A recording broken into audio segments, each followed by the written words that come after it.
Hello and welcome to the West Yorkshire Football Show. We're talking all things Leeds United, and at last, Leeds finally have a manager in place. It is Daniel Farke. I'm Stephen Browne, and joining me as ever to discuss everything to do with the Whites, it is Jayson Booker. Wow, Jason. We made it, mate. We made it. Can we just explain the anxiety levels over the weekend when there was no manager? Me and Jason texting all weekend going, is this thing happening? I start to get into the headspace where I'm like, I don't think we'll ever have a manager again. I just think it's going to be Scoobs or something taking charge. Yeah, you could imagine, couldn't you? Players coming back on Wednesday to Skabala and the medical team. But yeah, you're right. Like, these things have kind of gone back and forward in our heads, haven't they? Like, over the last few days. Like, it's happening. No, I feel fine. No, I don't feel fine. I feel fine again. Like, it was just been horrible, hasn't it? Like, maybe it's this reason. Oh, now I've heard it's this. Like, it's been gross. It's been horrific. Well, the goalposts have changed, haven't they? Because it was, at first, it was like there's an interview process, and as soon as that's done, manager's in place. But then it was, well, the takeover needs to be ratified. It all changed to, we have to wait for the takeover to be complete. And then, obviously, now it's got to the stage, players are back, and they're like, no, we had to get a manager in now and just announce it, because it's just I truly, Brownie, do subscribe to the kind of thought process that this has been done for over a week. This has been done for over a week, and I think he's been directing things. I think the movements that we're hearing going out, coming in, I think he's saying yes, no. I think he's been behind it all. I think they wanted to ideally do it. EFL come through with ratification. We now own the club. Here's your manager. And unfortunately for them, they've been forced into a position where they had no choice but to do the management announcement first. Ahead of training tomorrow, because he was going to be there. Like, there was no way that they weren't going to have the manager, welcoming the players back and whatnot. So yeah, that's my belief. I don't know that for a fact, but that's what I believe. Well, you like to think there's a plan, don't you? You like to think that the 49ers are going to come in and it's going to be competent and it's going to get done. You know, that's the hope. But with Leeds United, it's that factor, isn't it? That Leeds United factor where it's always a bit chaotic and. Lastminute.com. Disabled team, thanks for your comments, mate. We will flash those up in a moment when we. There's so much to get into. I don't want to miss anything because, he's asked a great question there, but I think there's pieces that we kind of need to get through before we get to that piece. So yeah. Well, let's take a look at what's been said then. I'll read a couple of the statements that have come out from the club from Daniel Farke himself. Basically, I mean, he's come across pretty well in the interview as far as I'm concerned. He said basically he wants to thank everyone for the really warm welcome. He's really grateful. It's an amazing club to work for. He knows the responsibility and the expectations. One of the key things I did see in his Sky Sports interview was the fact that there's a mid and a long-term plan, but he's very concentrated on the short term. And interesting as well that he's got a 4-year deal, which I think is very big commitment. Yeah. And I would love to have been a fly on the wall in the negotiations, because I'm sure it wasn't something that was going to be too straightforward. We've also heard from Parag Marathi as well, who I guess is going to be the guy leading the ship, to speak. And he says, after a thorough recruitment process, we're excited to confirm Daniel's appointment as our first team manager. His record in the championship is clear. Very impressed by his leadership and his plan, and he welcomes them to the club, him and his staff. I think he's got 3 other coaches with him. So Jason, Daniel Farke, he always seemed to be the leading contender. What are your thoughts about him now being the manager for Leeds?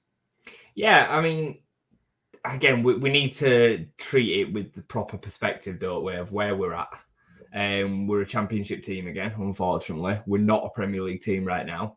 And, when you compare Daniel Farke to the other 2 managers that have been employed by the clubs that have been relegated, that was where my mind went to first when I first heard today it's confirmed, that's it, done, was who's got the best manager out of the 3 of us? Russell Martin, Maresca or Daniel Farke?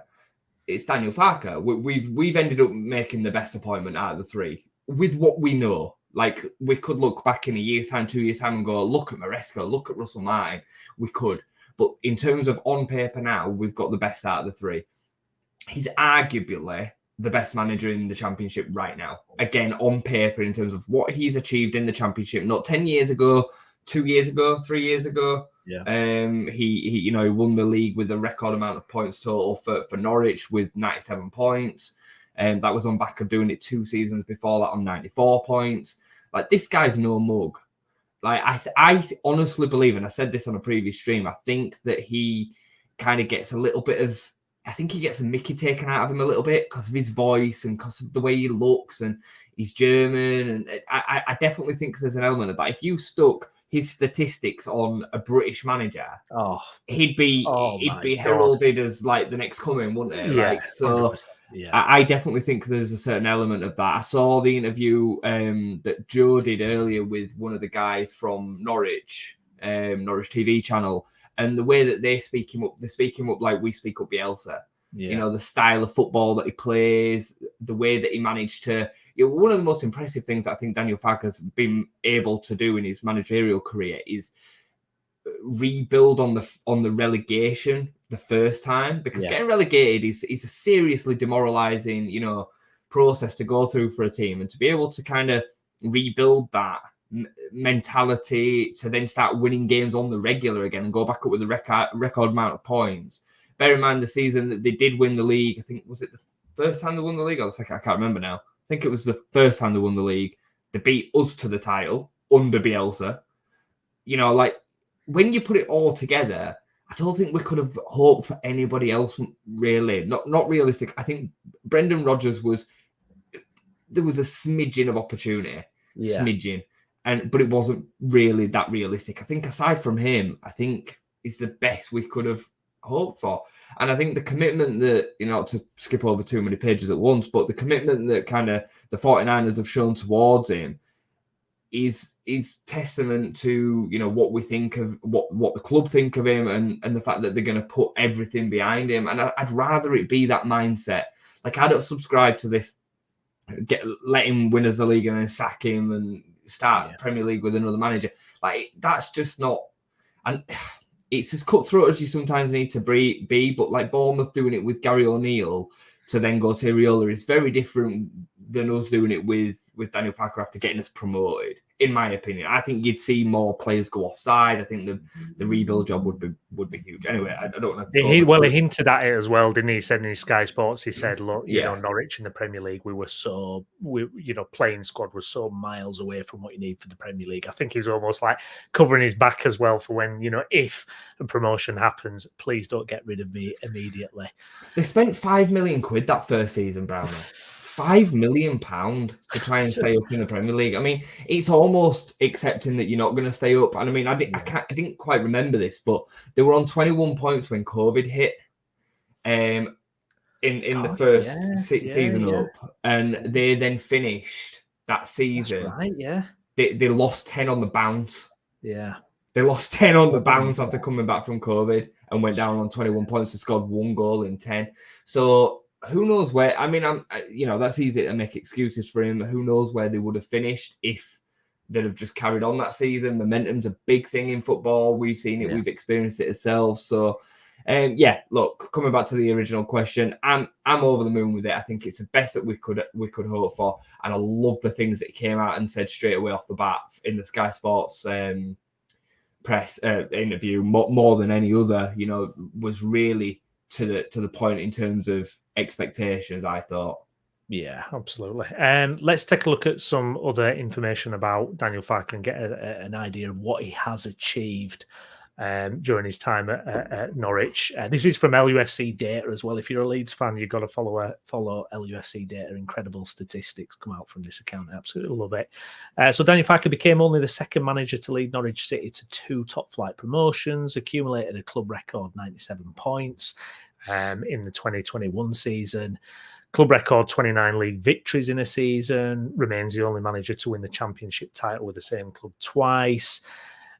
Named manager of the season, gave senior debuts to 11 academy players at Norwich. I mean, there's some really good stuff, and I do fully agree with you in there that if that was a British manager doing that, it would be we'd never hear the end of it. Basically, you'd be in a Premier League job, mate. Truthfully, it'd be in a Premier League job right now. So, yeah. In terms of my reaction to Daniel Farke, obviously he was the leading candidate for a while, and I think we spoke on a stream maybe 3 weeks ago, God knows how long it was now, where it was kind of, we were wondering if there was going to be a left field choice somewhere, and I think it wasn't it wasn't the fact that I was kind of disappointed in Farke being. It seemed like the most sensible appointment right from the off. It's a guy who's got 2 championship winning medals around his neck. It completely made sense, but that kind of wanting something left field and a bit exciting, Raul or Gallardo or something like that, you're thinking, could that be done? But this feels like a really pragmatic, sensible choice. And actually, if you're looking at of the 3 relegated clubs in terms of the managers you've appointed, you would pick Farke every time. Absolutely you would. And I think that desire for the left wing choice, I think, comes from our appointment of Bielsa. It does. We fantasize by it, and it's exciting, but the facts are most of them appointments don't work out. They just don't. Like, if ever you see them appointments happen, and some of them have happened in the Championship, we've seen it, like, they don't often work out. So, again, sensible's the great word there to use. And, I truly believe that 70% of Leicester, Southampton and Leeds fans, if they were given the 3 choices, would pick Daniel Farke. And I think the other 30% that would pick one of the other 2 would pick them for the wrong reasons. I don't think many would have picked Russell Martin. I understand that he's come up, he did all right at MK Dons, and then he's done all right at Swansea. But, there's some case to be said that some Swansea fans weren't happy with him. You ask Championship fans about what Swansea were like last season, they pass you to death but don't score. Like, they didn't achieve anything last season in terms of getting playoffs or anything like that. And Maresca, he's had one job of his own and got sacked after 13 games at Parma. And then he's been Pep's number 2. So who knows? We don't have a clue how good he's going to actually be. He's just interviewed well, clearly. He's clearly got an idea and a philosophy and got some good connections, which I can understand the attraction. But it's a risky appointment for Leicester. He's a very, very risky appointment for Leicester. In terms of Championship and Championship alone, Maresca is way more risky than Daniel Farke is. Way more. So, I agree with you, mate, completely. Yeah, disabled team, the best manager we could get in the position we're in. Yeah, definitely. I think, and it just showed the attraction of Leeds United. And I mean, it doesn't matter now, but I can't imagine Radrizzani or Orta ever hiring a Farke.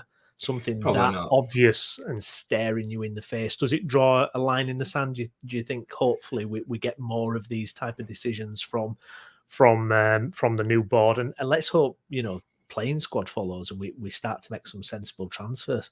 I'd like to believe so, mate. I mean, I think, it's probably in all of our interests to start moving on from previous ownership. It's been hard to, because it's still lingering in the background with all this with the EFL, no manager and all the rest of it. So I get it. But I think it's in all of our interests to start moving on from that. And I do think it'll be a line in the sand. I think the players that we're being linked with are all British-based, tend to be all British-based. They seem to make sense. Like in terms of what we are going to need and what we want for the season ahead. So I would imagine Hammond and Farke between them will have a list drawn up. I think that's already probably been in the works. I think we'll start to see player movement quick.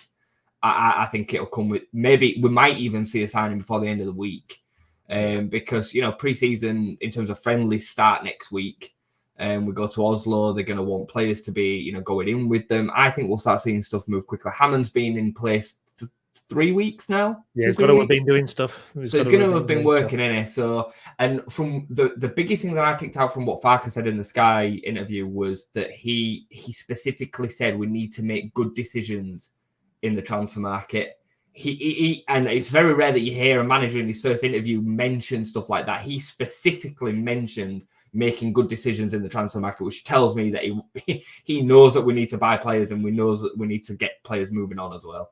Yeah, absolutely. Thank you for your comments, guys. Please do smash a like on the video and get your comments in. Let us know how you feel about Farke taking over the club there.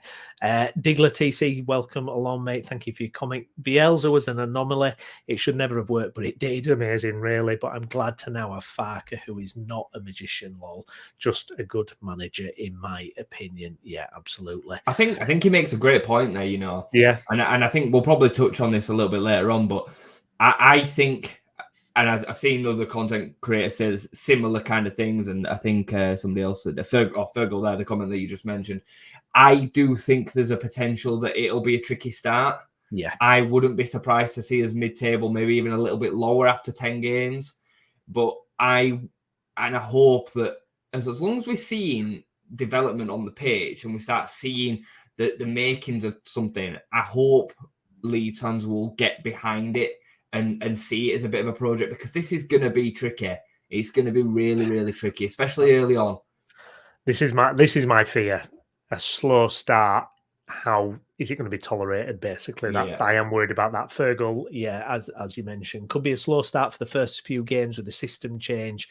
Look at the seasons with Norwich and look at Burnley last season. Well, I mean, because I remember in that 2018 season, I mean, we went there and whooped them at Norwich, I believe. I think we won 3 or 4-1, and we looked miles ahead of Norwich. We looked absolutely flying, and then obviously Norwich came and looked better than us. They came Ellen Road and battered us, didn't they? And powered to the league table. So that is going to be absolutely fascinating to see what happens there. I think my issue, it's strange because when I think of how I feel about the whole situation, I understand the situation we're in. We're going to lose a lot of players. There's going to be a high turnover, but I feel like the club owes us something. I feel like we need to see something to get us energized again, get the positivity going. I mean, where are you at it with now? I mean, your relationship with the club. I mean, are you excited again now, especially with this announcement, or do you feel that, to be honest, after 2 years of getting your ass kicked, we need something worth getting excited about? Yeah, I mean, I am starting to get a bit excited because new manager. I believe in the fact that he believes in a philosophy and a style, and it reminds me again of the big man a little bit.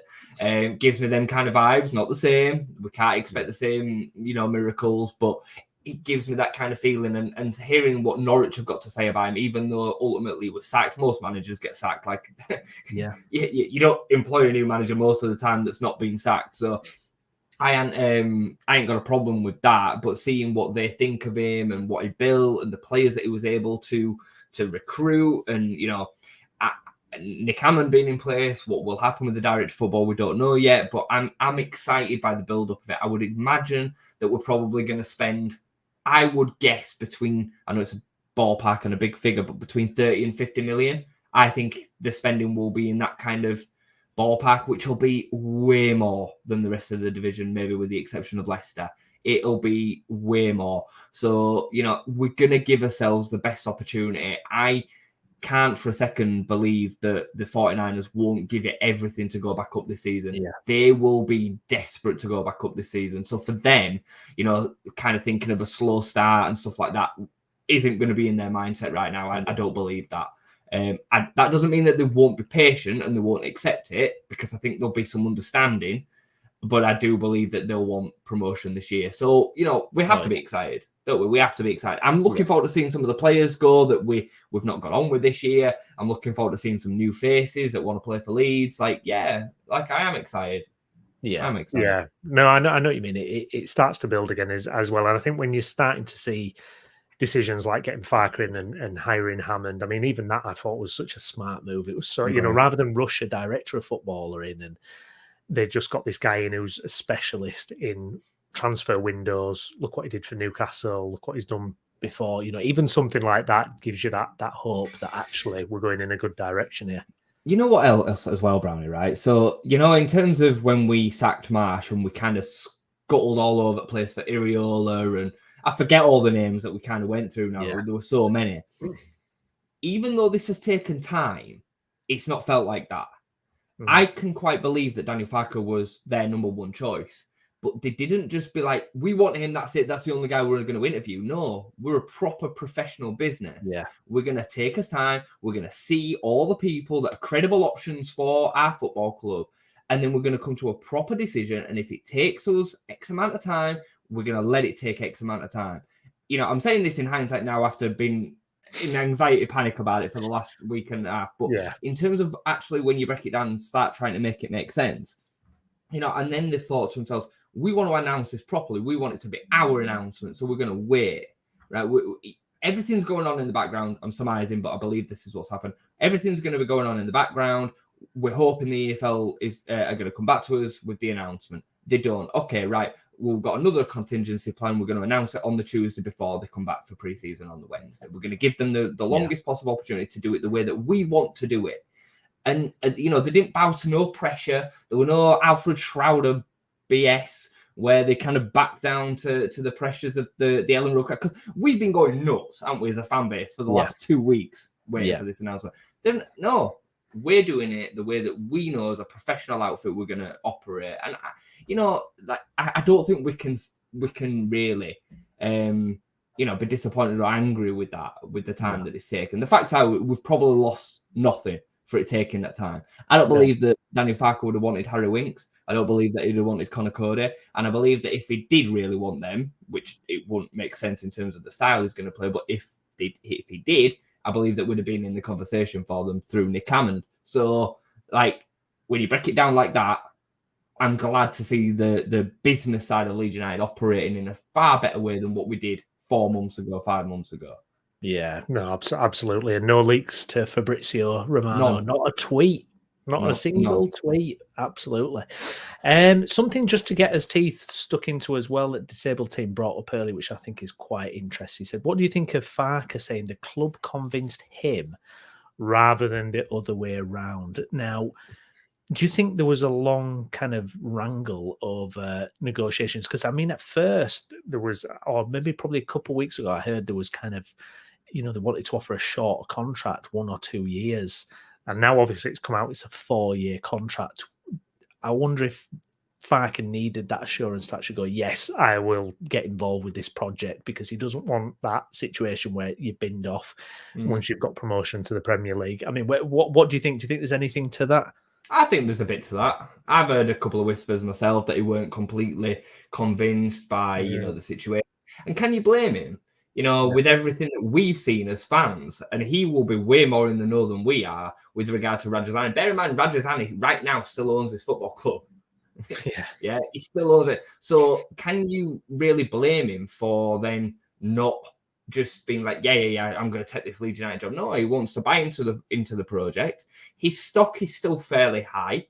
Finished 10th last season with Mönchengladbach in the Bundesliga. It could probably, I would guess, wait 3 months and get a top Bundesliga job, top level Bundesliga job. I'm not talking Dortmund and Bayern Munich. I'm talking Frankfurt level, or whoever else that are maybe in between 6th and 12th in the Bundesliga. So he's taking a risk in coming here, and he's taking it because of the project and because of how big it can be. He is now the manager of a football club that has got the potential to finish top 8 in the Premier League within the next 5 years, 6 years, if he gets it right. So, rightly so, the club should have to sell that a little bit to him, because he needs to know that, he's going to be able to buy his players. Do you know the style of football that I play? Do you know the way that I'm going to want? Do you know the type of players that I'm going to need and the funds that are going to need to be spent to bring them in? Have you got the scouting network in place to find them players? You know what I mean? So, it makes a lot of sense, when you break it down why a manager would want them assurances, I think. Yeah, no, I agree. And to be honest, you've said exactly the point I was going to make by the fact that if he gets it right, if the club gets it right, you're talking about potentially a top 10, top 8 Premier League team in the future. And that is a massive... what other championship club can really offer that on the scale of Leeds United? They can't really offer that. There's, very few... even Leicester, who won the Premier League, I still feel like Leeds' ceiling is higher as a club historically and potential and everything, really. I would say that goes for probably 10 of the Premier League teams as well. Forget the teams that have just gone up, but, obviously Southampton have gone down this season. I'd say that they apply to that. I'd say Crystal Palace. I'd say Brentford, really. I know they've squeaked in there now, but I would say they still have a ceiling where eventually Brentford probably will end up back in the Championship. Yeah. Just because it's just the way that it is. Bournemouth, there's a catalogue of them where their ceilings could never be like right now. We are where we are, and we deserve to be where we are because you do it on the pitch, and what happens off the pitch allows what happens on the pitch to flourish in the right way. But the facts are in terms of the fan base and this infrastructure, the attraction, the global attraction to Leeds United, we do have a ceiling that would take us above, I would say, 12 of the teams in the Premier League. So yeah, it's a huge project to get involved in for Farke, I think. Yeah, absolutely. So a couple of the things I just want to have a look at from LUFC data as well. Getting into kind of what we can expect from a Farke team. So a few bullet points here: clear philosophy, like to dominate possession, maximize efficiency, good work ethic, tactical flexibility, exhausting opponents, and he places trust in players, but also builds solid defensive foundations. I mean, from what you've seen of Farke teams, I'll admit I've not seen much of Farke's teams, to be honest. Apart from when kind of played Leeds and a few other games here and there. What do you expect from that playing style with Leeds, and how difficult is it going to be able to implement this, especially with the current squad? I think it's going to be tricky. I think we have got. I think his biggest agendas will be fullbacks, getting fullbacks in place. I think a left back is essential. I think Browne could do what he would want. He plays with the wing backs really high up. He plays with 3 up front, but more narrow, and then 2 destroyers, if you like, in the centre of midfielders, like DMs in a 4-2-3-1 basically. But the 2 in front of the back 4 need to be able to cover ground, work hard, and then again we've got a big problem at 10 because we have nobody who can do the Buendia role, if you like, that they had before. So there's definitely huge holes that we need to fill. He again needs a goal scorer because, I mean, every successful team needs a goal scorer, really. And I don't want this to be about digging Bamford out. I think there's other examples that we could use to say why it doesn't work with that kind of player as well. Josh Sargent being another one who will do a lot of the dirty work off the ball, try and link play, but you still need somebody at that 9 position to put the ball in the back of the net, i.e. Timo Pukki. So I think there'll be a lot of players that do need to come in to make it work, and which is why I think it'll take a period of time to kind of transition for us at the beginning of the season. I think the players being asked to take responsibility is very reminiscent of Bielsa. Don't be scared of playing that first time ball. Don't be scared of getting a foot on the ball and turning. That is what his Norwich team was all about, building up into the half spaces in midfield, playing in a dangerous pass and then breaking into space in front. I think there's some players that are just not going to fit in. And we could go through them, but it's hard to know in terms of who's going to still be here. That's the problem. I had a little kind of, I don't know, the fear ran down my spine when I saw the returning to training photos yesterday, and it was kind of, the first one was Sam Greenwood, and I thought, oh no, this is like, is this club propaganda where we're going to be told that this is our new man, And then you saw Ayling, you saw Cooper, and this kind of thing. I mean, can you read anything into these kind of things? I mean, it does feel very. I mean, I saw someone for Jorginho Rutter. He had his own little kind of spotlight moment, but for me, I mean, I didn't see anything of drama. You wonder kind of what's rumbling on. Interesting there. One with drama in it. Yeah. It's a really interesting one with him. He hasn't been away with the 21s, has he? I don't think he's with the 21s. I don't think he has, no. But he would be. You would think he would be perfect, but I think I hope we haven't burnt that bridge, really. I think that'll take some convincing. I think if you try and break them down into it, I definitely think Jorginho was made a point of on that video. I think there's been a conversation had there, and you're our man. Now, whether that's you're our man at 9 or you're our man at 10 or you're our man on the wing, I don't know. Yeah. I think he's a winger, but I can imagine in the Danny Farke system with 3 behind the front man, he would work really, really well. I think he's got the potential to absolutely cook in this division. Like, I really do. I think he can be a real player. And I don't think loaning him is going to look after his value in the same way that we're trying to do with some of these other players. He's going to be on 50% of the wages that he was on, which I think was 60. He's now going to be on 30 or whatever. Yeah. He could be a real asset to us. The other, Sam Greenwood, Sam Greenwood's a funny one. I've said this before. He was a real player at 21s. And he was being asked to play centre midfield for a long time in a Leeds side. He's a striker or a 10, a centre forward, a second striker, whatever you want to kind of call him. But he's definitely never been a centre midfielder until Bielsa kind of got out of him. Feel a little bit sorry for him because I think he's got bags of talent and bags of ability. So in terms of whether he could make part of our squad next season, I'm not against it. I'm really not against it because I think he's been playing way above his level in the Premier League anyway. He wasn't ready to be playing Premier League minutes, certainly not out of position in centre midfield. So if Daniel Farke kind of gets hold of him and say, look, you could be one of my 2 or 3 options for the 10 role, I'm quite excited by that because I think he's got the potential to play in that position.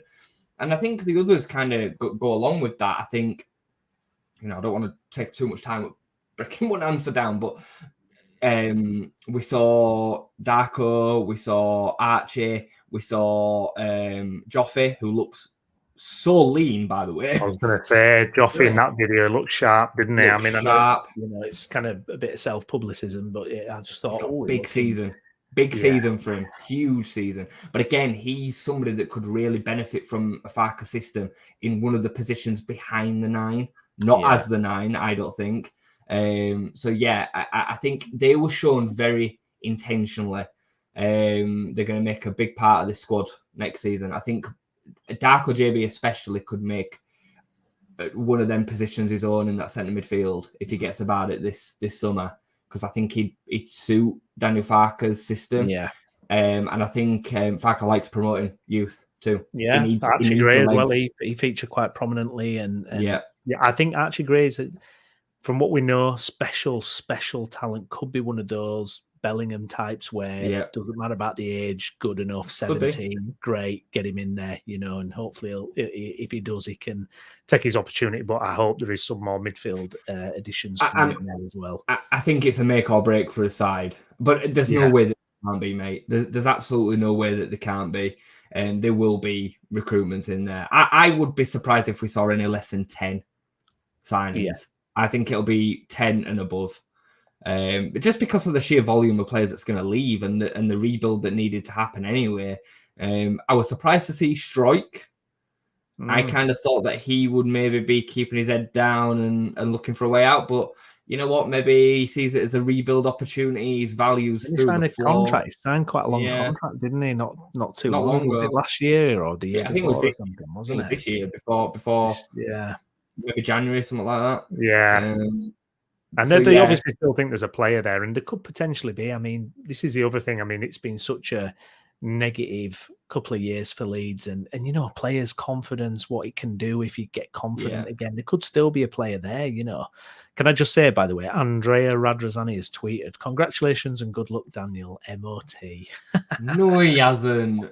Just Andrea, just stay out of it. No, he absolutely has. Yeah, no Andrea Pirlo turning up at Sampdoria, by the way, as well. Yeah, saying that. Their new manager. So tons of work for Farke to do. I mean, 30 odd days before that first game of the season. I mean, I can't believe how close it is to coming back. For you, what is the aim? I mean, I know you've mentioned before you'd be happy with top 6. I feel like we have to go up. I feel like we have to go up. Do you know why? I was thinking about this earlier. I think when we got promoted, for me, we were on the pathway to getting back to the sort of position that we should be in as a club. I'm talking top 5 in the country. Whether that takes 5 years, 10 years, whatever, we were on that path. And for me, relegation really just stopped everything. It stops that progress. And I just feel that we need to get back on that Premier League wagon as soon as possible, ASAP, because you lose so much by being out of that league, commercially, everything. So for me, I think a promotion has to be in, but then at the same time you go, well, you're getting a new manager in, you're getting new players in, you have to build a team. It's not as easy as just, because we want it, we can just turn up. You can't just turn up, no. I think I said it the other week. I think it puts us 3 years behind. Yeah. One year in this division puts us 3 years behind where we could have been with the 49ers and proper looking after. That gets multiplied, I would say, probably by double if you stay down a year. So if we stay down a year, we're then maybe 6 years behind where we could be because of this season that we then got to get promoted, then the build up to stay up, and so on and so on.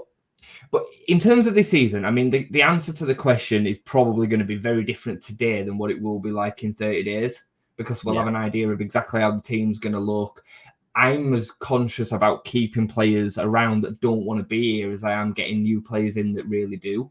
Because I think, there's the old expression of one bad apple turns the bunch and all that in there. And I think that's very real. If you've got, I don't know, take Junior Fur, but he don't really look as a player that would be, cause problems. But just say that he did. And he sat there on, 40 grand a week because he's 80 grand a week wages as being halved, and he don't want to play, and then he's not playing very well, and he's not really an option. He's sitting in under 21s, moaning and moping. Yeah. And that's really poisonous to a team that you're hoping to generate the kind of atmosphere about winning. I've been a manager for years, and I know how badly it can go if you have one person that's offside, because as much as you try and generate traction and motivation, when you're not there, they're like this in the ears of the people that you are kind of trying to build on side. So I totally and utterly back this loan exodus that we're having. Some fans just can't get their heads around it. They're thinking that they're going to leave and come back in 12 months' time and expect to just fit back in with the squad. That's not why we're doing it. That's not it at all. Brendan Aronson,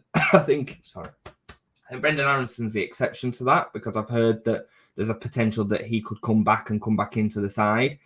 But even him included, they are going out with the intention of firstly saving the wages, which will allow us to be able to build the squad properly for this season, but in the hope that we protect their value and we then are able to sell them for close to what we bought them for. So we bought Brendan Aronson for 25-30 million pound. He's worth maximum, I would say right now, 10 to 15 million. So we're losing 15 million-ish on the purchase straight away. The hope is that he goes to Union Berlin, who are qualified for the Champions League, by the way. He has a good season there, and he looks like a 25 million pound player again. And then we either get him back, and he can be part of our squad and be better than what he was when he left, or he then gets sold on again for 25-30 million quid, and we keep. So it makes sense. It just makes sense to me. Yeah, no, yeah. When you say, especially with the wages is going to be so critical, isn't it? With FFP, got to clear some of those off the books. And to be honest, the names that have been mentioned of going, it's not a heartbreaker at the minute. No, it really isn't. I mean, to be honest, I still think Brendan Aronson can be a very decent player, and I'm not opposed to him coming back if we got into the Premier League and having another crack at it. I think. I'm not saying he's a victim of circumstance, but I think, he did start off very well for Leeds. And we let him down, Brownie. I think we let him down. He should have been playing every week. He shouldn't have been playing every week. He wasn't ready to be playing in a 10 or even out wide every week in the Premier League. No. He should have been a player that gets a start, comes out for a couple. We see him for 20 minutes. He comes back in for a cup game, goes back out again. But no, we had to do it on a shoestring, and he was the only player really that could play that role. Yeah. That's why he played so much. So I think we let him down. People are like, oh, he's got bad attitude. He gets relegated and then leaves. Like, no, I don't really subscribe to that. No, I don't think. I don't get the impression he's that kind of player at all. Another one who was pictured back in training, Rocker turned up there, but he's very close to sealing a move apparently to Real Betis. Another player I think we let down. Yeah, I think so. I think this is bad recruitment. I think he was never suitable to the style under Jesse Marsh, really. I think he will go to Betis or wherever, and I think people will be like, why did he never do that for us? Because the style didn't suit him. I think we'll see a player in him. He was clearly a player at Espanyol. Bayern Munich don't just sign anybody. He didn't play much there, but look at who he was up against in the players, like Kimmich and they've got the Champions League finalists out there by Munich. They're a hell of a team. So I think he's probably one that will let down. He seemed like his attitude was always in the right place. When he came back in, apparently there's a picture of him with his arm around Darko JB and they're laughing and joking. Yeah. For all we know, he could just be saying, look, I've got opportunity to go back to Spain, but this position's yours. I can imagine that he probably is like that. If you look back to last season, especially until it started falling apart under Gracia, Mark Rocco was one of the first to be up with the crowd, really putting it about. I really liked him early doors. Like I thought he was. He looked like a big motivation guy, isn't he? Where there was a bit of a biography of him in The Athletic, and it was all about the motivational books he reads, and very much that kind of character. And I think the situation just got so awful last season that I think it literally sucked up everyone into a vacuum. I really do. I just think it absolutely chewed up everyone and spat them out. I think if you could get an hour with one of them at their end of the career and ask them about last season, you'd find out what they were trying to work under. I mean, we only see a fraction of what goes on and what they're having to deal with. And I'm not making excuses for the players. There were too many poor performances last season. But you look at all the breakdown with the management and, the more that you think about the time under Marsh, should he have been there? His backroom staff not properly being there. Darko Maric, getting put in as an assistant manager. He didn't want him. And then Gracia coming in and he didn't have his backroom staff and recruitment in January. And it piles up and piles up and piles up. Marsh saying that he wanted 2 strikers. He got no strikers. We're still having to put up with Bamford and his injury. It just goes on and on and on and on to the point where you start to think to yourself, well, I get it. I understand why some of them good players couldn't look like good players. I'm telling you, we'll see the same with Weston McKennie as well. We'll see the same with Weston McKennie. He'll go somewhere and be like, shit, some player in there. Absolutely. 100%. Richo, how are we doing, mate? Evening. Finally got your man. We have indeed. Richo, what's going on with Everton? Being linked with Rodrigo? You're trying to take our Rodrigo offers? What are you playing? Because it's all they can afford. That's why. That £2.7 million release clause looks quite attractive to it. Yeah, absolutely. It's going to be a fascinating 30 days. It's going to be extremely busy. What are you wanting to see Leeds actually do now? Okay, so that's a great question. I mean, it's a broad question. It is, yeah. Just lay that on you. We need to start seeing exits. I think that needs, but I think all the ones that are going, Christensen, Llorente, Rocker, all the obvious ones, we won't really miss, and they'll kind of go out the side door, and we'll just see the announcement, and that'll be it. The more painful ones are going to be Nonto, Rodrigo to appoint Adams. Yeah, I mean, you can't expect Adams to stay. There's a chance, but I don't think so. I think there's too much attraction to him. He's a perfect replacement for a really good price to somebody like Declan Rice. He doesn't have the passing ability. He's not as good as Declan Rice, but what I'm saying is if West Ham want to invest some of that 100 million that they're getting in that kind of player, it's just a no-brainer for me. Somerville will probably start hearing bits about Rodrigo.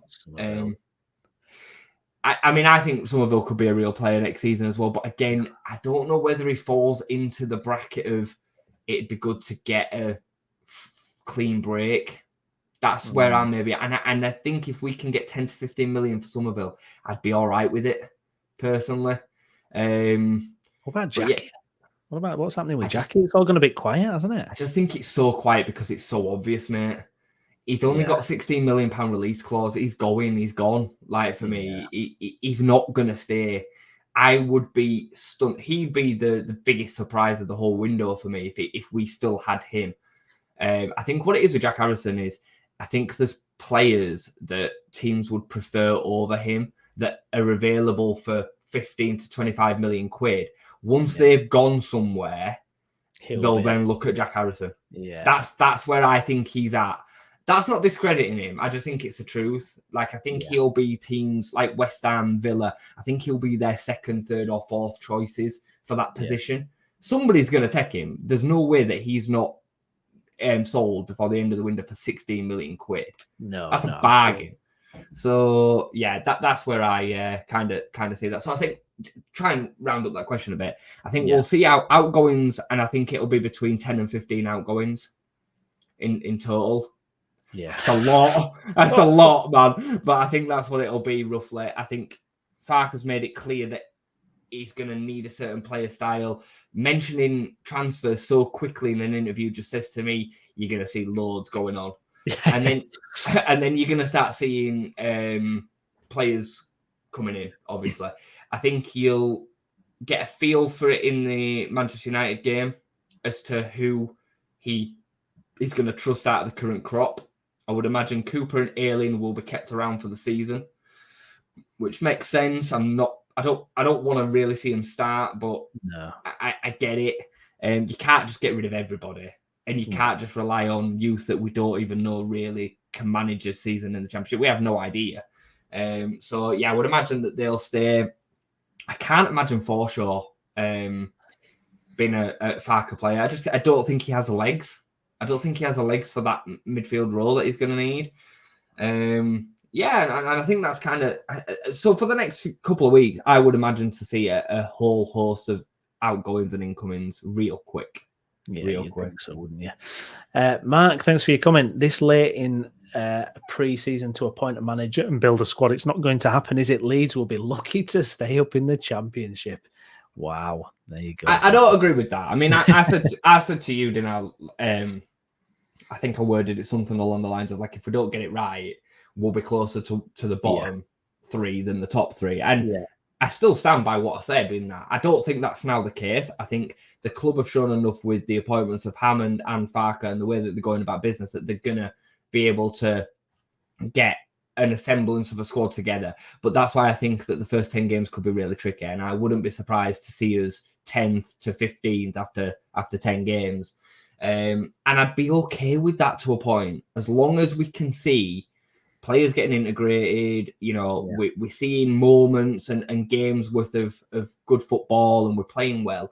I'd be okay with 10th after 10 games. I would, because the Championship's a long season and you've got so much opportunity to pull it back round. And, you know, his style is going to take time. And we're not going to be ready, are we, that first game of the season? The squad's not going to be ready right up until the end of the window, is it? Probably. We've got 3 friendlies. That's it. Yeah. Most teams have 6. We've got 3. So I don't know if that's intentional or whether there's going to be more announced or what, but that's what it is. The season starts in 32 days. Yeah. 5th of August or something like that. So yeah, I don't see how we will be ready. I just think you're going to see it daily. I think it's going to be daily. Outgoings, incoming, outgoing, incoming. You know, players look at them in the first training shots. You're going to see all them. There's just going to be constant news. I'm excited, man. I'm excited because, you know, whenever you're signing new players, it's exciting. And if ever you're playing Football Manager, and the best part of Football Manager is January and summer, right? When you get to sign all your new players. So, and I think it's a bit similar to that. Like, it's going to be exciting. I'm excited to see some of the names that come through. I hope we get a few left field ones, you know, players that we've never heard of, because I would like to believe that the recruitment and the scouting will be up to standard under Hammond and Farke, and we can hopefully find a few gems, and that'd be really nice because we haven't had that for a while, really. And yeah, I'm excited to see some hopefully big loans come in. I would imagine that Hammond will be able to do that, and then some established names as well. Like, people turning the nose up at Carl Darlow's a weird one for me. Like, I think it's a top signing in the Championship. I think it's a top signing for £5 million. Like, yeah, some people are like, £5 million. He's £5 million. They didn't get you anything in football nowadays. He's 32, which is young as for a keeper. You know, keepers go on to 38, 39. I'm all right with it, me. I'd be very happy to see Melier leave for 10 million and us sign Caldallo as a replacement for 5. Yeah, definitely. It will be good business for me. Any down points of Farke? Anything that you're concerned about? My only thing would be is, does lightning strike 3 times? I'm kind of just thinking, is it almost too obvious an appointment, and for him to kind of do it again and, you know, get a team up or win a championship again, is that likely to happen? I mean, you know, what do you think? Have you got any reservations about Farke at all? Anything comes to mind when you think about what might potentially go wrong or you're not completely convinced about? The only reservations I've got with Farke is the fact that it could take a bit of time. and he's going to need patience. He's going to need the players to play in his style. You know, he's not a manager that plays a style where he can just go into any squad and kind of adapt. Yeah. He plays plan A, very much Bielsa style, but you know, Bielsa did it with a set of players that probably didn't think they could do it either. So, but I'd say that's my main reservation. I ain't got a reservation over whether he can do it again, because I think we're only 2 years ago. We're not talking about a manager that did it 10 years ago. It's not like employing Mick McCarthy, who has won the championship twice. He did it 2 years ago, and his stock has only risen since then, really. Like, on paper, he got the position at Krasnodar after Norwich and left before playing a game because of the war. Can't blame him for that. And then and then he did an all right job at Mönchengladbach. Like, I was surprised to see them get rid of him, to be honest. Yeah, I mean, I've been trying to kind of, read up a little bit about what happened there. I mean, they beat Dortmund, they got wins against Munich there, finished outside of Europe, and they've gone through about 6 head coaches in, hardly any time at all. Apparently, their kind of outline to him was, you improve on last season, and they didn't. They finished 10th, and then they finished 10th again, apparently. Yeah. So I don't know. Like, I think it's harsh, but whatever. Like, for not us, a marsh at Leipzig, at least, is it? Where no, you kind of vanished after 10 games or whatever it was. He's not being sacked 5 points adrift at the bottom of the league or anything, has he? He's finished 10th with Mönchengladbach. Like, I don't know. Like, I know that they've got an all right budget over there. I'm not massive up on the Bundesliga, but I also wouldn't consider Mönchengladbach one of the biggest teams in the league. So no, I know it's not been that long since they were in the Bundesliga too. So yeah, I don't think there can be that. Whoever you're going to employ as a championship club is going to come with either a sacking or a negative, or some sort of negative connotation. So, and the fact that I can't think of many has to be a real strong positive. I'm not even thinking about the Premier League stuff right now, because there's just no point. We're not there, and on the face of it, he wasn't given the tools to succeed in the Premier League. So let's deal with that then. Like, the facts are, is if we're bottom of the league after 10 games in the Premier League, he'll get the sack, and we'll try and find someone else to keep us up, or move on to the next step. That's what'll happen. So let's deal with that then. Like, I'm really positive. I'm as positive as I think we can be with the manager. At least it's not Vieira, Gerrard, or Scott Parker, right? Like, come on. Yeah, amen to that. Amen to that. How do you think we're shaping up then so far against Leicester? Obviously, we've seen movement transfers-wise for Leicester. Are you looking at Leicester as our biggest challengers this season, or Southampton? I know we mentioned before we think Southampton are kind of well-placed and they're going about their business, quietly and efficiently. How do we line up against them, do you think, at the moment? I mean, I think Leicester have got a lot of pulling power, but I wouldn't be massively attracted by Conor Cody or Harry Winks, personally. I think they're just okay players. And I think Cody especially is way past his best. I think you'll see him getting ripped apart at times this season by quick wingers and quick strikers, kids that are playing around him. I like him. I think he's a really nice guy. Like, if ever I see an interview with Conor Cody, it always makes me laugh. Like, and I think in a back three, he's good on the ball. His distribution's good, but I don't think he's a great defender. So I the fact that he couldn't get into Everton's side last season kind of tells you everything. I mean, Everton were horrendous, and he still was not trusted for the last 3 months, I think it was, by somebody who knows his defenders. So the fact that the Premier League club has come in and taken him, is he had to drop to the Championship after only being in an England squad 18 months ago, 2 years ago. I just think it's I just think it says everything about the quality of the player. Like, he was bombed out of Wolves, who also struggled too. So and Winks is just a deep lying playmaker who squares the ball. He's Adam Forshaw, a bit younger. Like, he just is. He got relegated with Sampdoria last season. He was on loan at Sampdoria. They got relegated. So I didn't even know. The second half of last season, they were on loan at Sampdoria. So he, he's a second division player. Yeah. On that kind of scope, he's never really made it at Spurs. I don't think it's this amazing signing that people want to. Yeah, he's a Premier League player. Yeah, he's cost 10 million quid, but that don't mean that he's a great player. No. It just means that Leicester have been prepared to pay that for him, and they want him to play in their midfield. So they're linked with Carlos Borja from Man City, which I think would be a great signing. I think that'd be a really good signing. I think you'll see him rip it up on loan from Man City. That's the thing, isn't it? He's going to have the phone line to Pep, isn't he? Oh, of course. He's going to be, he's going to be rinsing that. But mate, they've got some massive turnover too to deal with. Yeah. You're not telling me players like Pereira, Tillemans has already gone, Maddison's already gone. Their best players. Who are they then left with? Indeed, he's not going to stay. He'd be a beast in the Championship. He's not going to stay. Vardy will stay, but he's way past his best now as well. Yeah.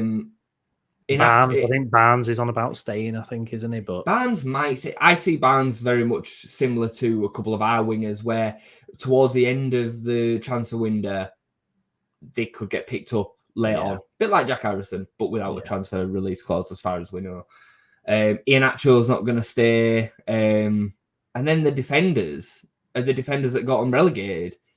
I look at Harry Suter and Walt Vess. Is that how you pronounce it? Were they great last season? I'd want better this season in the Championship if I were them. So, I think they're in a very similar position to us. I think Southampton are the strongest. I would fear them the most, because I think... Why do you think they're in the strongest position? I just think they've got a team that have come down from the Premier League. Yes, they were the worst team in the division last season. They were. But I think there were a lot of stuff behind the scenes they went through. 4 managers, I think it was. The Nathan Jones experiment was never going to work. We could have all told them that. And I think they've gone out and got the ducks in a row this summer. Got the director of football in place nice and early. Russell Martin, we're always there, man. This is a style. And the players that that took them down, the majority of them are young players that are gaining experience, that have got quality, that could really build on a season in the Championship. Lavia might not stay, but I think he probably will. Yeah. I could see City maybe taking him back after a year in the Championship. They've got a buyback clause with Lavia. Players like Shea Adams. I mean, Shea Adams is going to rip the Championship up. Stuart Armstrong, Adam Armstrong. I think Livramento might go, but again, it might be too early for him. Yeah. I just think they've got more about them. And are in a better place overall. They haven't got all this kind of mess around that us and Leicester have got off the pitch. Yeah. How beneficial do you think it is to us that we've had these youngsters out on loan in the Championship last year? I mean, I'm really hoping Charlie Cresswell can come to the fore this season. I really am, because he's had kind of a mixed relationship with Leeds. He came through as this kind of hot prospect. I remember when he played against West Ham last year, and he did really well against Antonio, and then it kind of struggled to get opportunities. Went out on loan, started off really well, and then started to struggle. Then we heard all this nonsense about we were going to sell him, and I'm like, why are you selling an England under 21 centre back? Why are you doing that? Don't sell him, for goodness sake. Like, I just could not believe that we would even even though he was struggling at Millwall, why would you consider selling him? But someone like Cresswell, he came back into the team, Brownie, as well. He did, yes. He came back in, and they only missed out on the playoffs after he got injured. Yeah, their dipping form at the end of the season coincided with Cresswell going out with an injury. So, would he be one of your centre backs? Would you 100%. Go Cresswell? 100%. Yeah, I would start the season with Cresswell. I think he's got the opportunity, very similar to Gellert, to be one of our starting 11. And I think they've got a small window of opportunity to take, and they have to take it. Like, football's cutthroat, especially on a player front. So I believe that Charlie will start the season as our starting centre-back. I do believe that. Whether he will then be able to keep it because of form is a different question. I do think we'll sign another centre back, but I would imagine that the positions will be between Cresswell. I think we'll keep Verba, Struijk, Cooper, and then another. Oh, Verba, Cresswell. That'd be tasty for the. That'd be what I would start the season with if they were both fit. That'd be lovely. I'd take that all day long. Drame, I'm just getting the feeling he's going to be gone. Do you know what? It's just going to be such a kick in the face when we've had this guy on the books and we've struggled at right back for 2 seasons. And then when we go down to the level where he's absolutely torn it up, we then lose him. Like, I think he'll go Burnley. I would just love the 49ers to just come in, like we mentioned on last stream, and say, look, you're the man, new contract, whatever, give you a bump, please. Just get it. You can't blame him though, can you? You can't blame him because he has been messed around, and like remember the abuse that fans gave him when he left to Cardiff under Bielsa, and Bielsa came out and really threw him under the bus.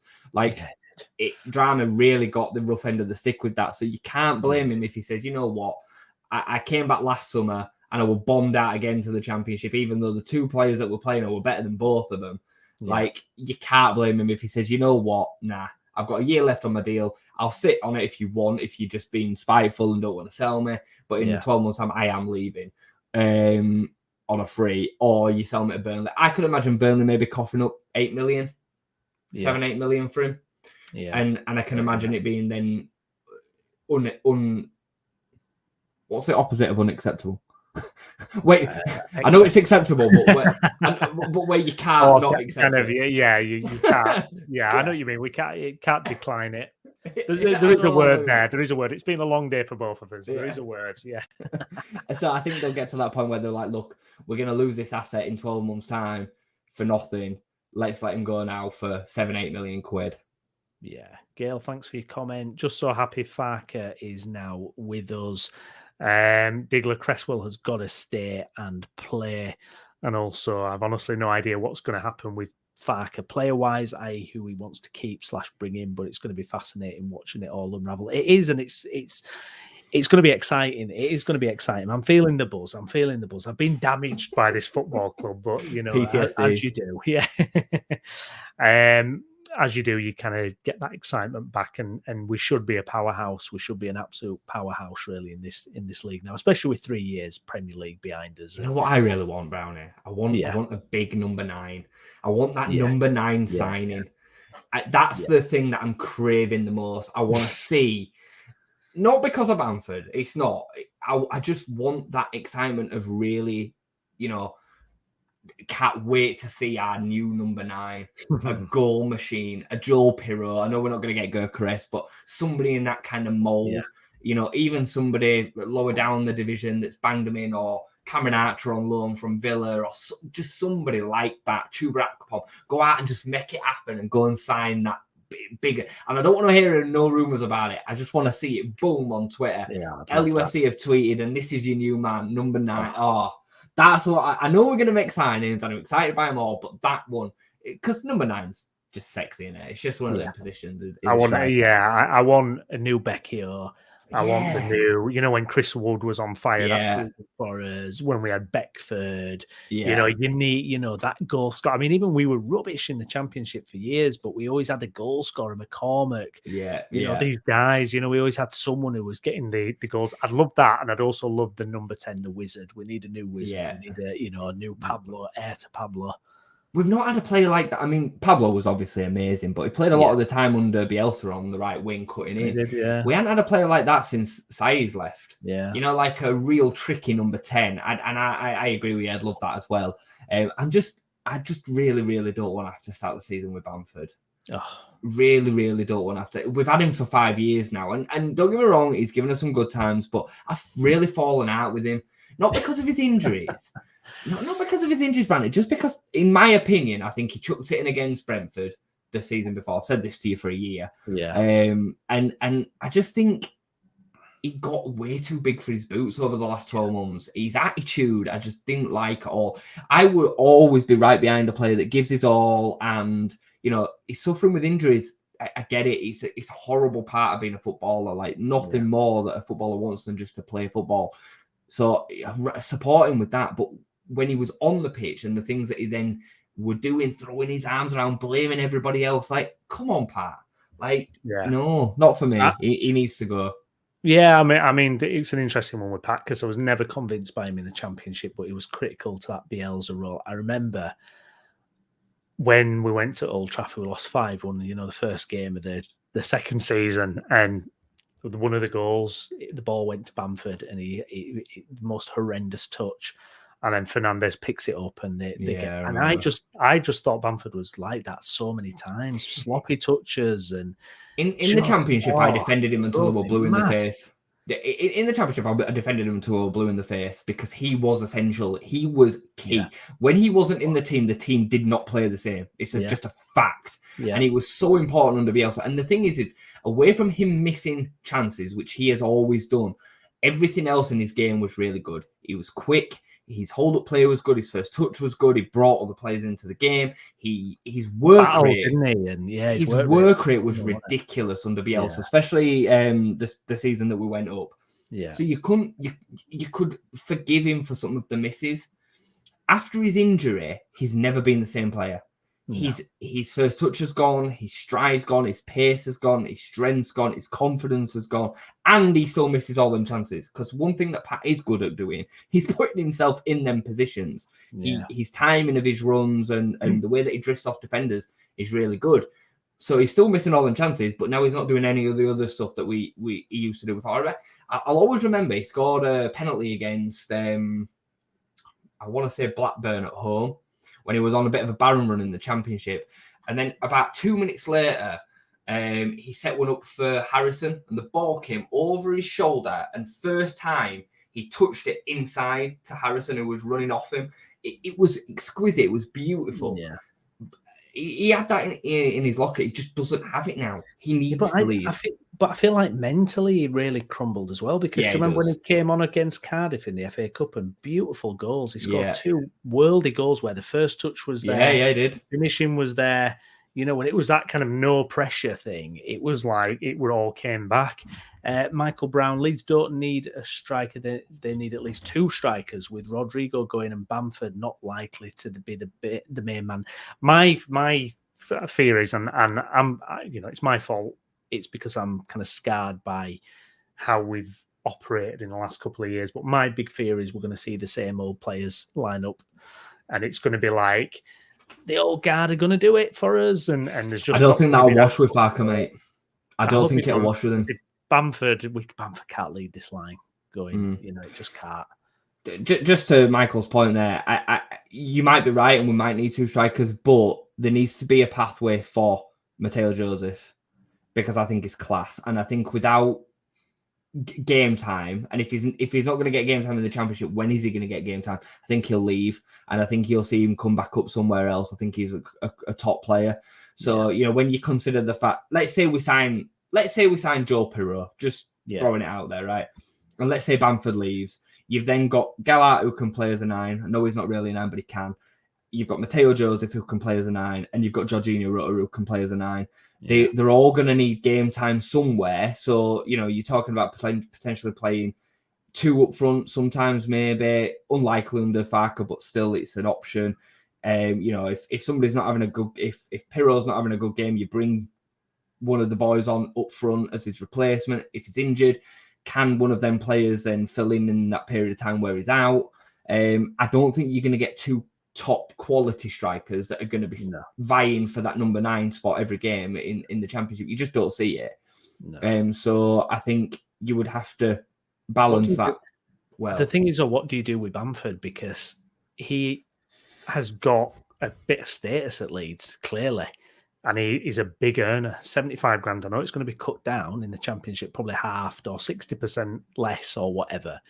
But I don't see anybody bidding for him. I don't see him going out on loan. You can't drop him to the under 21s. I mean, it's one of them situations. What exactly do you do with him? Is he a backup? Right. Is he a backup to the backup? I mean, I just don't know how you relegate him, because he could end up being that guy you were talking about. It was the bad apple going, well, this, that, and the other. It would have been like this under Bielsa. I can just imagine him saying it. Yeah. You bomb him out for me.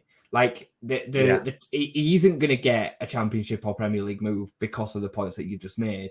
I can imagine Burnley or Luton maybe taking him on loan, 50% wages, something like that. I can imagine that, he can come make part of the squad up. He's got Premier League experience. He did score 16 goals in that first Premier League season. We need a backup striker. I definitely could imagine Luton taking him. Luton are going to struggle to sign Premier League quality players anyway. Yeah. So I could imagine this signing. And I could maybe imagine a fruity move to the MLS or Saudi. I could. So I would say any way possible, get rid of him. And I think it'll come down to Farke. Like if Farke he seems to be a man that's going to say, you're not for me, you're gone. So, and I hope that's the case because I can't believe that Farke will have looked at the last 2 seasons and say, yeah, you're for me. I can't believe it. No, so. Richard going all Sam Allardyce here. Farke is a better manager than Ferguson, Pep, Klopp, Lippi, Ancelotti, and Wenger. Marcello Lippi, what a reference there. That guy, what a legend. Diggler, as an attacker, it's awful when you know that your defence is absolutely non-existent. It makes you nervous as hell. But Farke will sort that out now, God willing. Yeah, I mean, defensively, actually, that's a fascinating point. Farke with the defence, Christ, there's so much work to do there. You're talking about a defence that has conceded an ungodly amount of goals, broken every bad record you could hope to do. Players like Firpo, Strike, where he is confidence-wise. I still think there could be a player with Strike. I think it's going to be a lot that needs to happen there, but he's very young. I think Firpo, for me, is just never going to cut it. Terrible player. Just a terrible footballer, mate. Yeah. And I think there's a lot there to do, isn't there? Oh, so much to do. And I think, you can't have a conversation about how bad the back line is without mentioning the 2 in front of them as well. Like the midfield 2 last season was so unbalanced. If you played Rocker, who didn't really have the legs, McKennie weren't really interested, Forshaw, championship player at best, not being horrible, but it's true, not really defensively sound either. The structure and the style didn't help. The amount of goals that were conceded under Jesse Marsh that were at the fault of the tactic was just ridiculous. Me and you used to come on week and week out and say it. The defenders, the 2 centre-backs were up against 4 attackers. The full-backs were nowhere to be seen. It was just horrific. So hopefully with some proper structure and organisation and some new personnel, we'll see the back of that. I do think Mellier's a huge part to play in that. Yeah. Underconfident and just polo most of the time, wanting a hologram. Yeah. So lost that momentum, haven't the players like him? Stream and Strike quite similar, aren't they? Really, in a way, I just think Strike's potential, meek. But I just think he's meek, mate. Like he's massive. He's like 6'4". He's built like a Greek god, and he goes into challenges sometimes, and he's just so light. Yeah, like he's another one that I've kind of fallen out with. I would not miss him at all. I'd rather start the season with Cooper, and that's pushing it. That's how much confidence I have in. I hope he can rebuild, and of course, if he starts the season, Farke trusts him, believes in him, I'll get right behind him. But I've really fallen out with the way that you know what he does? He goes missing. He tries to stay out of the way of stuff, and I hate that for a centre back.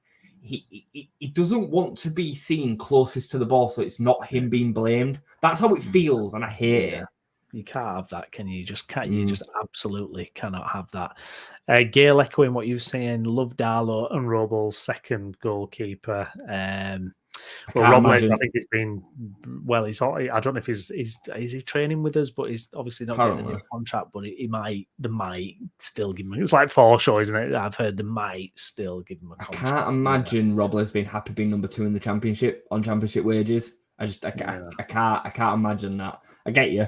I'd be okay with Hoyville coming back in and sitting on the bench. He's had a good season.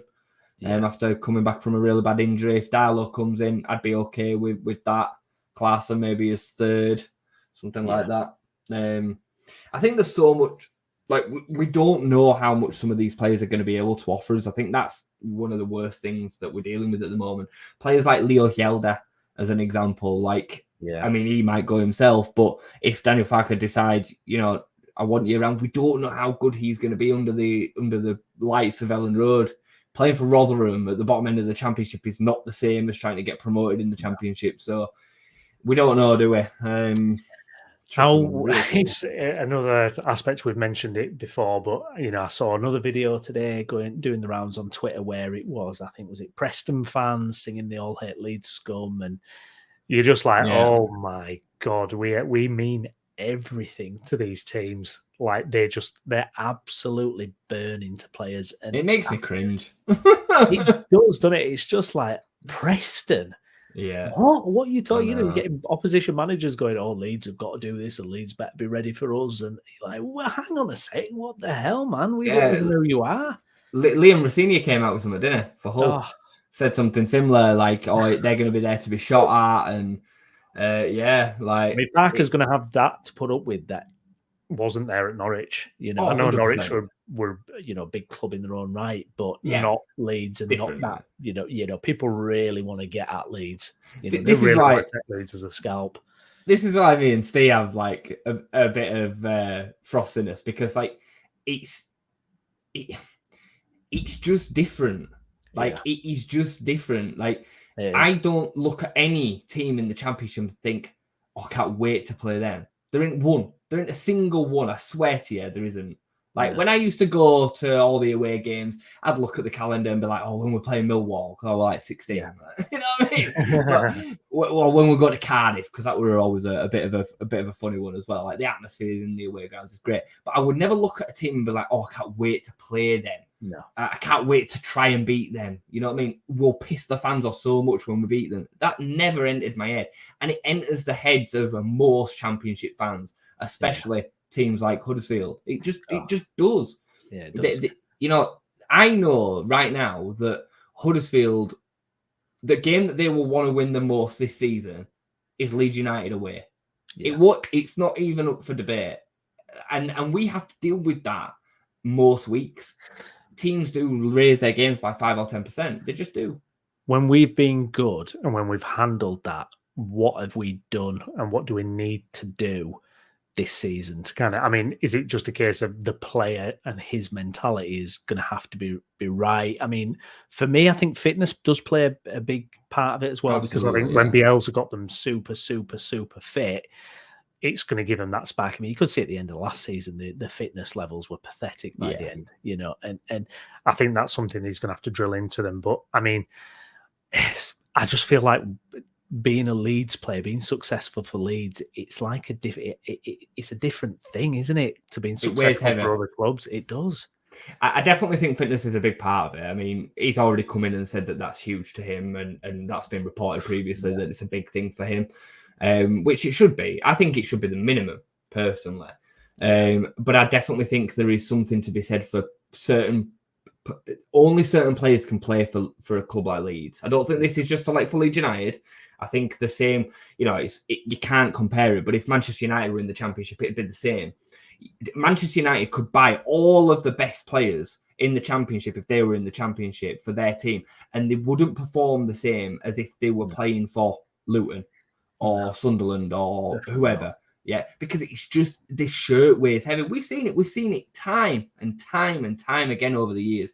Players that have come in that have been, big things have been expected from their careers, and they're coming at Leeds United and absolutely crumbled. Andros Townsend comes to mind. He was one. Barry Bannon, Jake Livermore, all these players have passed through our doors and not been able to deal with that. I saw an interview, I don't know if you've seen it, with Ross McCormack the other day. No. Really good read, talking about his career and with Phil Hay. Was it Phil Hay? With Phil Hay, I did actually. Yes, I did. Yeah. Mainly about Leeds, and he for me was a prime example of a player that could deal with the crest. He really got it, and he thrived under dealing with that pressure. But you don't see players like that playing much in the Championship, because if they've got that kind of mentality, they usually are the ability to play at the league higher. Yeah. So they then get picked up by Premier League clubs. That's why we see a few of them coming through that have been able to do it. But before too long, they're gone. Fabian Delph was another one. Yeah. From the second he stepped on the pitch in League One, he was a league above. Absolute league above. And we've had a few of them come through, but on the whole, just getting back to the point, not many can deal with that. They just can't. Look at Steve Morrison. Yeah. Warnock thought he was going to be a legend, didn't he, for Leeds? We paid money and swapped Becchio for him. Becchio. I know. God, I love Becchio as well. That was an absolute heartbreaker. Crazy. Michael Browne, I wouldn't be too hasty in getting rid of some of the old guard as the Championship is a hard 46-game seasons long slog. Leeds need to have a big squad with depth, which we didn't have in the Premier League. Are you ready for Tuesday, Saturdays, and all that graft again, Jason? I'm never ready, mate. I've never been ready for it. Done with all that life. I thought we were done with all that life. I tell you. I just hope I can get to see all games. That's the biggest thing. I know. Do you know what? I've got used to it now as well, so it's going to be hard. It's going to be hard going back to not having that. Really, it's going to be a bit strange, to be honest.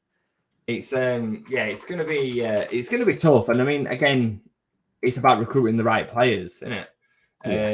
To make sure that they're fit.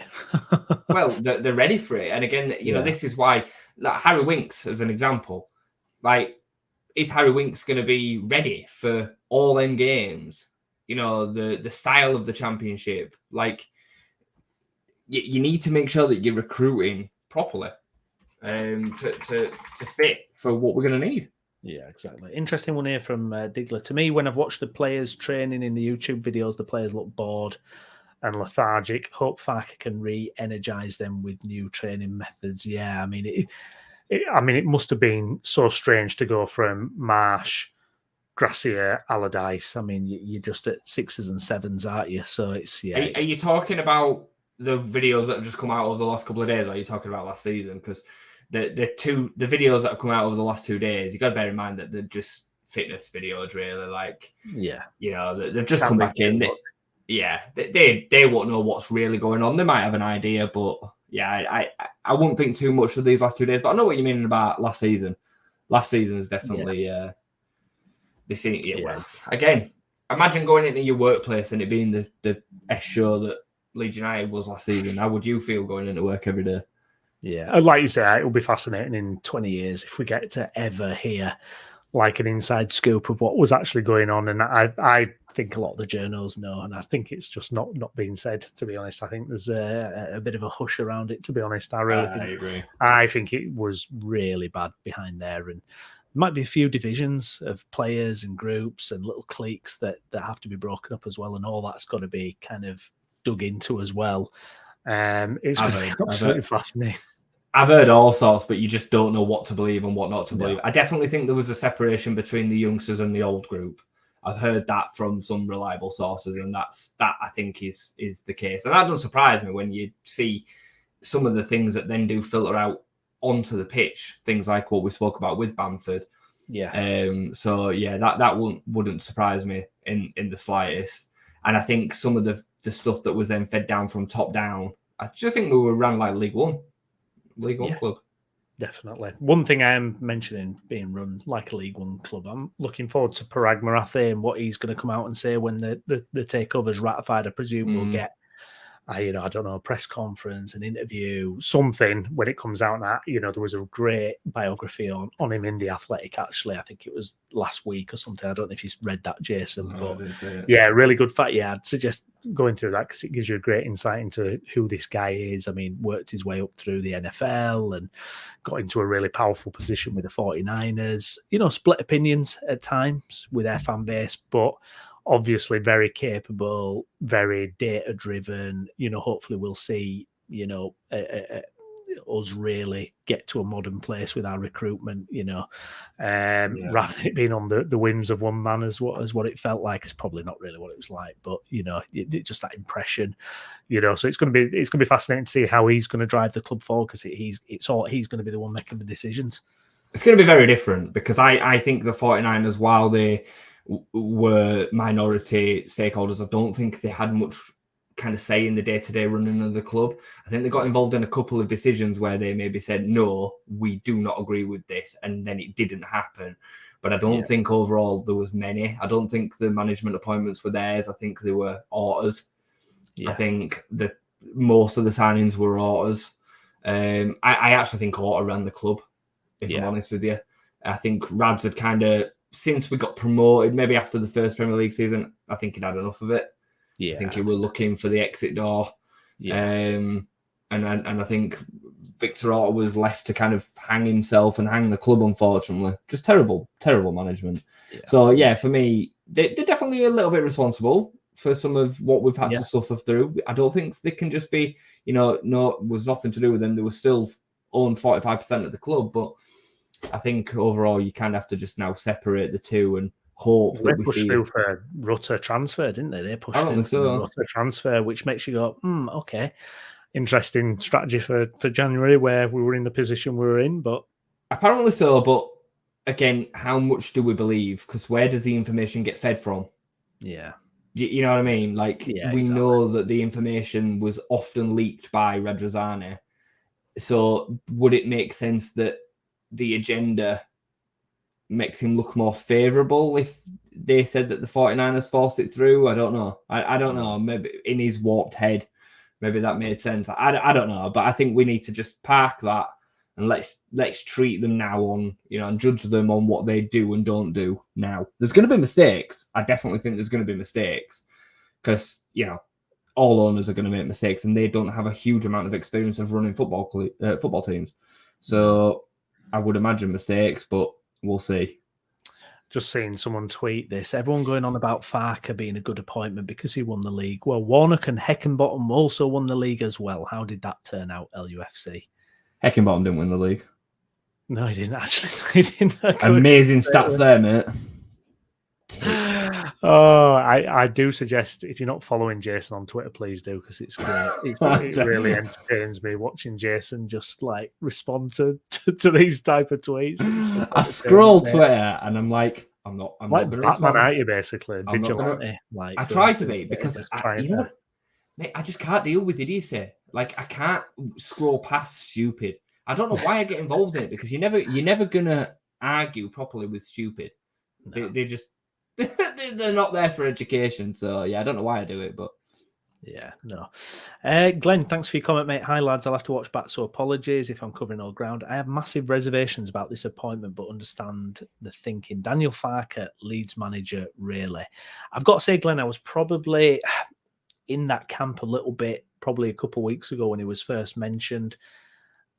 But it does feel right to me. It does feel right. I mean, what do you think, Jason? I would ask Glenn, like, where do your reservations come from? I mean, we definitely have covered it earlier on in the episode, so I don't want to repeat myself or repeat ourselves too much. But,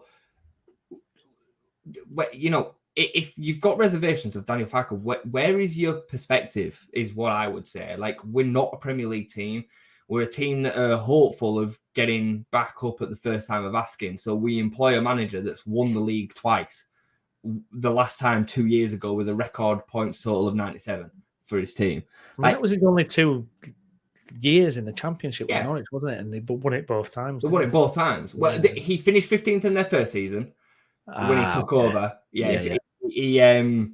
He kind of consolidated them because I don't know if he took over at the beginning of the season or not. I'm not sure. I can't remember. But the 2 times after that, he's won it both times. Like, again, I'm dealing with it on paper. What more could you want? Like, there isn't a manager with a CV better than him. There just isn't, especially recent success too. We're not talking about, as I said earlier, Mick McCarthy or Neil Warnock, who won it years ago. We're talking about a manager who's won it recently, who's then been trusted with a big job in Russia, and then being trusted with a big job in the Bundesliga. Like, we are not a Premier League side. So who realistically would be better than Daniel Farke? I don't think there isn't. I don't think there's a suggestion that you can make that's better. Maresca's not better, and Russell Martin's not better. Both of them two have gone to other relegated Premier League sides. So I can't understand anybody saying that they're underwhelmed by it. I think what they are meaning is they're not excited as much as they would be by it as what you were speaking about earlier, Browne, in a far left option. But we were spoiled by that with Bielsa being the far left option and what happened there. That was just a one of a kind, guys, and we gotta leave it where it was, special as it was. It's the truth. Yeah, absolutely. Just before we wrap it up, because I am gonna have to go. I know we've been going an hour and a half somehow. I don't know where that time's gone. Not bad. Final thoughts then, Jason. We've got Daniel Farke in, we've got the manager in. It's official. League season's 32 days away. Final thoughts. What are you thinking, mate? A lot to do in 30 days, a hell of a lot to do. I would, as I said earlier, would expect to see a lot of incomings and a lot of outgoings really quickly. I would expect to see at least 2 or 3 signings before we play them lot over in Scandinavia. And I would expect to see a couple get confirmed out, and then come that game, you'll see the squad that makes it to that game. That'll give you an idea of the players that might still be here and the ones that definitely won't be. And then going a little bit further than that, I don't think we'll be fully ready for the start of the season. I think we'll have a mixture of a start to the season. As I said earlier, I wouldn't be surprised to see us 10th to 15th after 10 games, and I would hope that we don't panic and we see the championship season through to what it is, which is a long season. Hopefully we give Farke time to implement his style, and we start seeing an improvement towards the back end of the season where we could still finish top 2 if we put runs together. I think, honestly, success this season would be to finish top 6. And if we did that, regardless of the result, whether we go up or don't, I would then be comfortable and happy going into a second season under Farke. Like, he's not a miracle worker. There's an argument to be said that we're in a worse position now than what we were when Bielsa took over. And it took Bielsa 2 years as well. Yeah, good point. So, really good point. Glenn's come back as well. All logical points to Farke. However, normally my gut instincts turn out to be true. Not always, though. Time will tell, but inner alarm bells are ringing. Fair enough. I mean, if it's your gut instinct, mate, we don't know, do we? Get 49ers on to Glenn. Just say, like, Glenn, what is your gut instinct? Right, okay, we're not going to do it. I'm playing. Leeds United, John, thanks for your comment. I'm delighted with the appointment, lads. Digger, no matter who we appoint, there are no guarantees unless someone's got a crystal ball. Exactly. Correct. You can only make an informed decision as best you can, right? Absolutely. And I think we've done that. Absolutely. Fergal, good stream, lads. Thank you very much. Gail, cheers, guys. Have a good few weeks on holiday for 2 weeks from Saturday. Enjoy, Gail. Enjoy. Please smash a like on the video. Also, subscribe to the channel. Nearly at 400 subscribers now, so thank you very much for that. We'll be back because I think there'll be so much going on now. Yeah. Myself and Jason will be back. Plus, we'll be back with the other guys as well because there's lots happening across the region. So please do subscribe for all your West Yorkshire football content. Thank you very much for watching. I've been Stephen Browne. Along with myself has been Jayson Booker. Jason, thank you very much. Thank you, my friend. And we will see you again soon.